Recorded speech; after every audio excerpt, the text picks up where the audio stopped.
Hello everyone, Dr. Jamie Seabrook here, and today we're going to talk about prediction and correlation in statistics. And our focus is going to be on predicting one dependent variable or criterion variable from one predictor variable. And specifically, we will be looking at predictors and outcomes that are related in a linear way. And we're going to be restricting our discussion to prediction research questions that rely on what we call continuous data, that is, variables that are measured at the interval or ratio level. So suppose I had a question: can exposure to sweets during the first few years of life predict childhood obesity? Based on that question alone, it's hard to know how those variables are measured, but we know that to run what's going to be a prediction equation, we have to ensure that those variables are measured at the continuous level, that is, interval or ratio level. And to predict one variable from another, it is possible only when the two variables are related. In other words, if the variables are not associated with one another, there's no point in going for any type of a prediction equation. Specifically, we want variables that have a strong Pearson correlation coefficient R value that is either positive or negative in nature, meaning positive is values of X go up, so do values on average of Y go up. And a negative or inverse correlation would be such that as values of X go up, that's your independent variable, values of Y would go down. And if we want to know about a correlation between variables, again, we're going to use the Pearson's R, or sometimes called the Pearson's correlation coefficient. And if you want to know about a possible prediction thereafter, once we have that Pearson correlation value, prediction of one variable is possible from another through what we call a prediction analysis. So going back to our question, can we predict childhood obesity from early exposure to sweets? Clearly, the predictor variable in our example would be early exposure to sweets. And that would have to be defined and operationalized as a continuous variable to make this work. So suppose we defined exposure to sweets as the average number of high-calorie sweet treats children consume per week when they are somewhere between 1 and 3 years of age. And obesity would also need to be measured as a continuous variable. It could not be obesity yes, no, because that would be a nominal variable. It would have to be measured as a continuous variable. And we're going to measure BMI at the age of 10. This is a hypothetical example. Before we even think about a prediction equation, we need to run a Pearson correlation coefficient first. And I'm a big fan of always making sure that you graph your data, because if you don't graph your data, any statistical software will spit out whatever R value is applicable. However, graphing your data will allow you to identify if there are any significant outliers in your variables. The outliers could be real. They could also be simple coding errors that are not possible. Okay, so you want to ensure, let's say a number was 100 on something, that an extra zero wasn't added and all of a sudden it became 1,000. Okay, so you want to make sure that you always check for outliers. And if in fact the correlation analysis shows a strong and meaningful relationship with each other, we can then go and do the next step and then look at what we call the prediction analysis.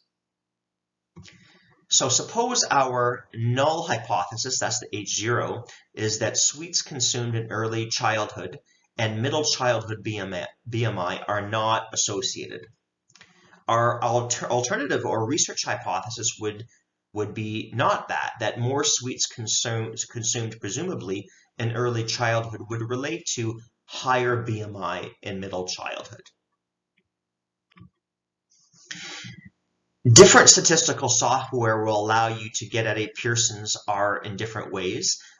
Using SPSS, which is a commonly used statistical package, we would simply click Analyze, Correlate, and Bivariate, and we would take our two variables and we would assess the degree to which they are associated with each other, both in terms of the strength and the direction of the relationship.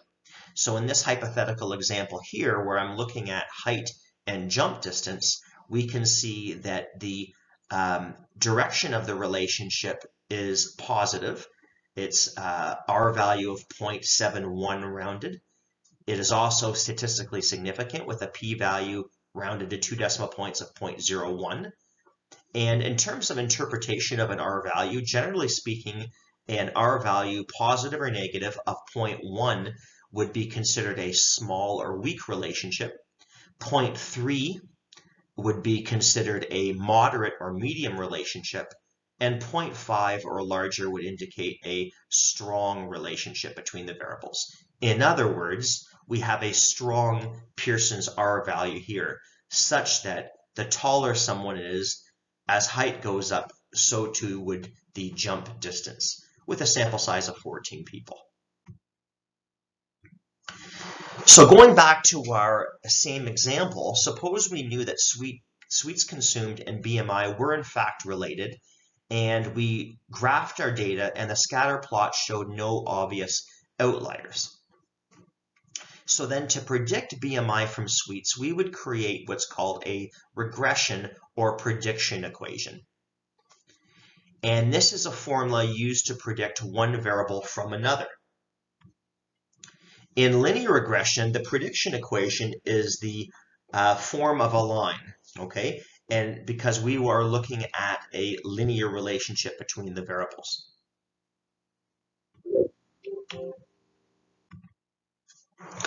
This is called the line of best fit, and basically what it means is if you look at these two variables, so we have hours of exercise per week and we have our resting heart rate along the y-axis, we can see that is a clear and strong negative correlation, meaning that as hours of exercise per week go up, substantially the resting heart rate goes down.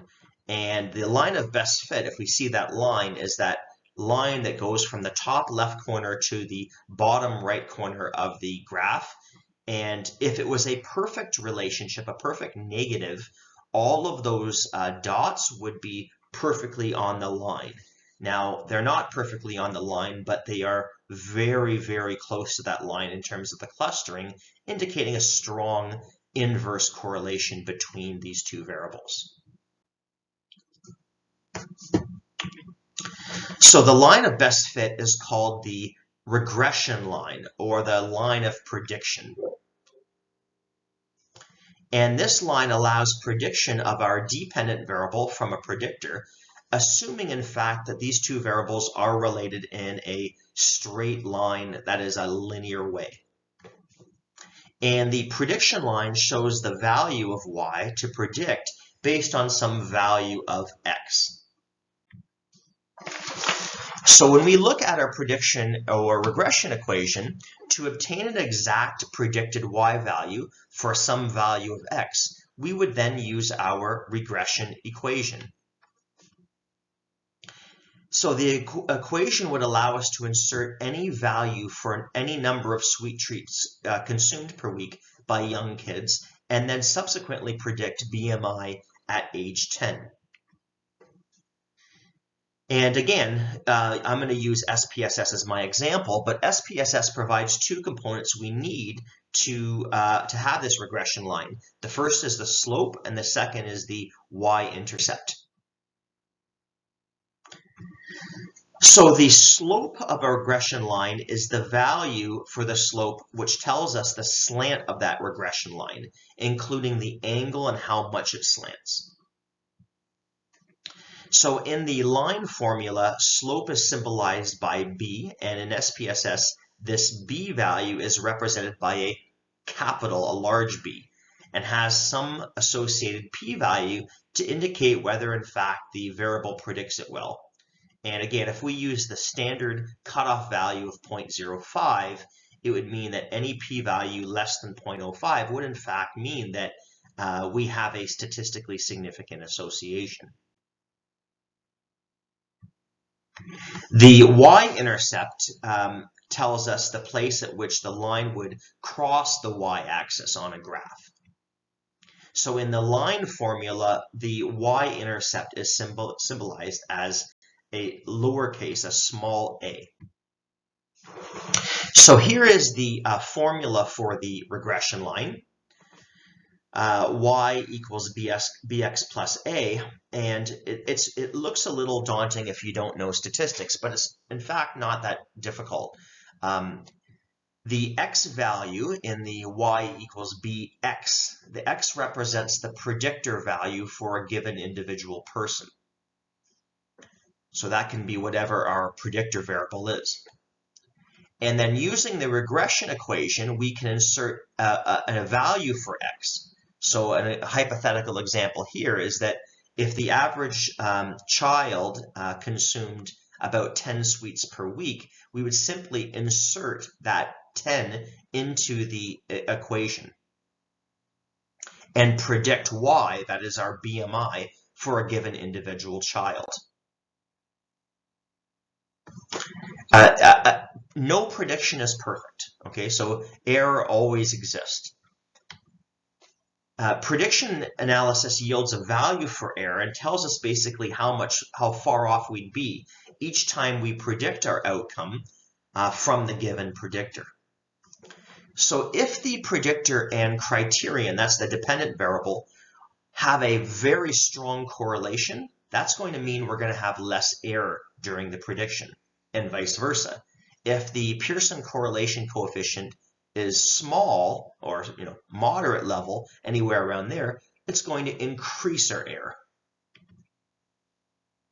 So hypothetically, this is if we found a Pearson correlation coefficient of 0.9, which would be a very strong positive relationship between sweets and BMI. In other words, as the number of sweets go up, BMI also strongly goes up later at age 10. If we were to square that R value, that is what we call the coefficient of determination.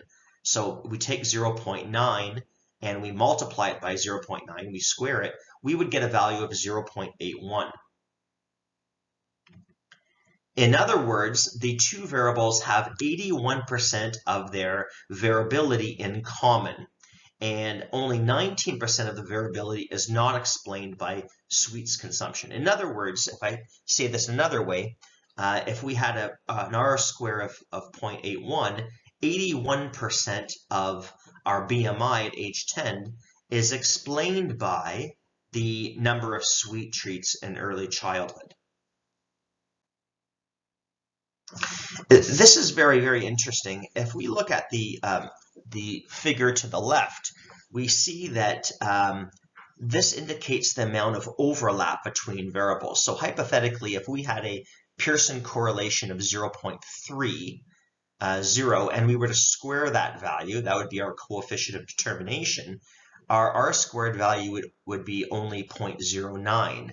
In other words, only 9% of our dependent variable is explained by our independent variable. And if we look at that figure, we see that the darker shade indicates the extent of the overlap between the two variables. In other words, 91% is unexplainable outside of that one independent variable. And this is the formula for the coefficient of determination. We take our standard R formula, I should say our Pearson correlation, and we simply square that to get our coefficient of determination. So when predicting, we want overlap between the two variables. And again, the greater the correlation, the greater the overlap, the better will be our prediction. And it is really the absolute value of our Pearson's correlation coefficient that we're after. It's not the sign, so never get confused. If I have an R value hypothetically of 0.80 positive, a correlation Pearson R of negative 0.8 is just a strong magnitude. It simply means it's an inverse relationship. As one goes up, the other goes down, but the magnitude would be the same. And again, the more overlap we have between these variables, the lower will be our error term, and hence the better our prediction will be. So linear regression is simply about when we want to predict one interval or ratio variable from another.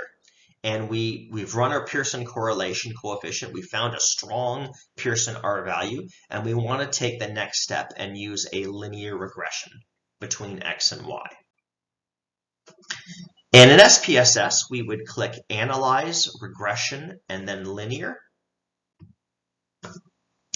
And our next dialog box, we would simply take our dependent variable and move it into the dependent variable box. Take our independent variable and move it into the independent box. Pretty simplistic. So again, in this hypothetical example, that in this slide, I would want to know, does the average height of one's parents predict the average height of their offspring? Presumably, we would assume that there would be a strong correlation between those variables. Lots of options in SPSS. We have estimates, model fit, descriptives. As we get into more multiple regression models, we want to take a closer look at some of the other, in my opinion, factors like collinearity diagnostics to ensure we don't have an issue of multi-collinearity and part and partial correlations between our variables. But with just a standard linear regression, we can keep it as this for now.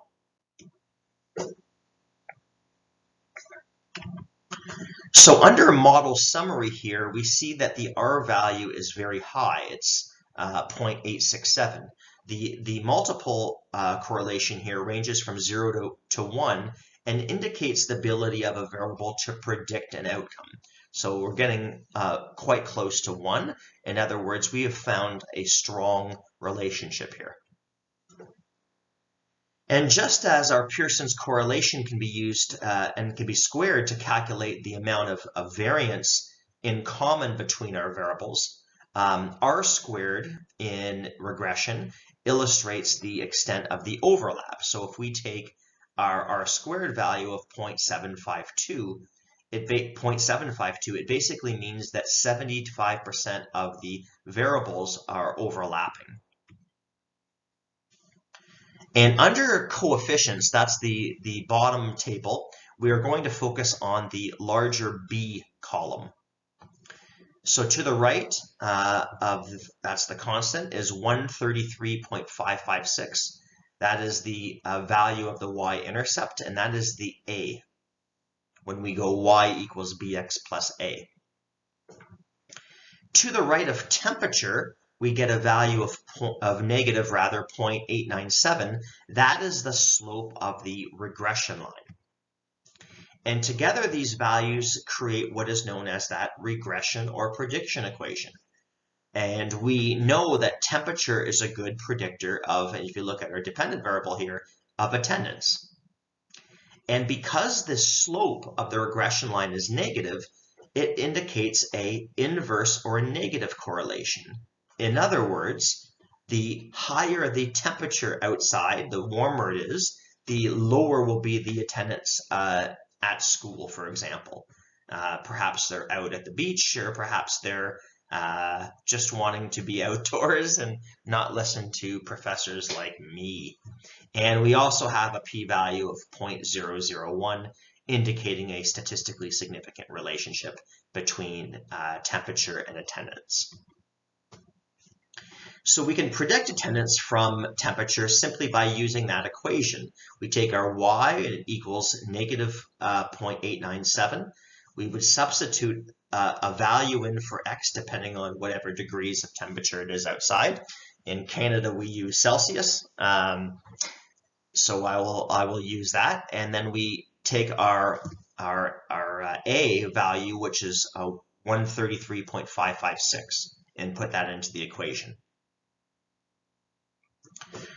So, for example, if the temperature is 10 Celsius, I simply plug in that 10 for the x value in the equation and predict y, which is predicted attendance. So we do that and we plug those numbers in and we get a value of 124.59. If the temperature was much warmer than 10 degrees Celsius and it was, say, 20 degrees Celsius, I would plug 20 into that X value. And what do we find? The overall value decreased from 124.59 to 115.62. In other words, as the temperature rises outside, in this case by 10 degrees, so too does the attendance by about 9-ish people.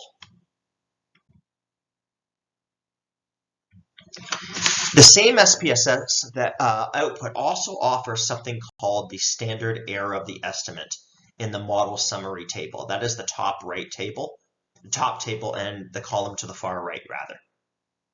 And this is often ignored in the statistics, and it shouldn't be. The standard error of the estimate will tell us how far off our predictions are from actual outcomes on average. So for example, if you look at the top right column in the top table, we'll notice that the standard error of the estimate is rounded to 2 decimal points, 6.58, which means that each prediction that we make can be off by on average about 6.58 people in either direction around that predicted value. So if we give it an example again, we go back to temperature. When it's 10 degrees Celsius, we can predict, as you remember, 124.59 people. And how good is that estimate? Well, give or take about 6.58. That's our standard error of the estimate. So if we take 124.59 and add 6.58 and take 124.59 and subtract 6.58, it means that our attendance is likely to fall somewhere between about 118 and about 131 people, which is pretty good estimate. In other words, we don't have much error here because we have a strong correlation between attendance and temperature. And last but not least, effect size. Although our R-squared tells us the amount of variability in our outcome that is explained by our predictor variable and how much overlap they have, sometimes research use something called Cohen's F-squared as a measure of effect size when doing linear regression. And we would simply pull the R-squared from the output and complete the following formula. It's very simple. F-squared equals R-squared divided by 1 minus R-squared. And in terms of interpretation of effect sizes, Cohen defined effect sizes for F-squared. You might not see me, so I'll just say what it is here. You might not see the values because I'm on camera. A weak effect size is 0.02. A moderate or medium effect size is 0.15, and a large effect size would begin at somewhere around 0.35. So that indicates the extent of the effect size between what we found in our linear regression. And that basically sums up how to run a prediction regression equation in SPSS or any statistical software package you're using, and when you would do it. Remember that you want to make sure that you run a Pearson correlation coefficient first. You want to make sure that you check for outliers by graphing your data via scatterplots, and you want to ensure that your two variables follow a bell shape, that is a normal distribution, to run your Pearson correlation coefficient. Thanks everybody, I hope you found that useful, and bye for now.